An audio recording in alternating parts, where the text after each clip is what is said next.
Перед нами такой массивный памятник. Казан мухтабарлариндан Кори, то есть означает из известных людей из Казани. Кори, чтец Корана. Мухаммад Садык бин Мухаммад Сафа. Бин означает сын, то есть Мухаммад Садык, сын Мухаммад Сафы. Галикей.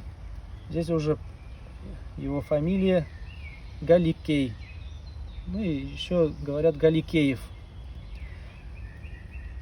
Здесь цифра 72 яшында, в возрасте 72 лет.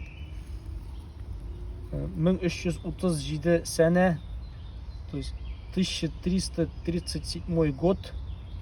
Это дата, этот год указан по хижре, по мусульманскому календарю. То есть нельзя путать календари. Некоторые даже могут подумать, что это 14 век, читаешь этот год 1337. Но это не так. Вот Жумади аль-Ауаль 22, то есть 22 числа месяца Джумада аль-Ауаль. Здесь уже год указан по европейскому летоисчислению. 1919 год. Сана — это год. Миладия, то есть это европейское летоисчисление. Миладия, говорят.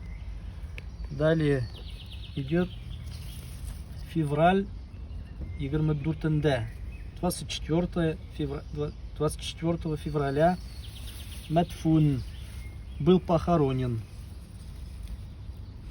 Рахимахуллаху та'аля рахматан васига. Написано в конце молитвы на арабском языке. Пусть Аллах Всевышний помилует его обширной милостью.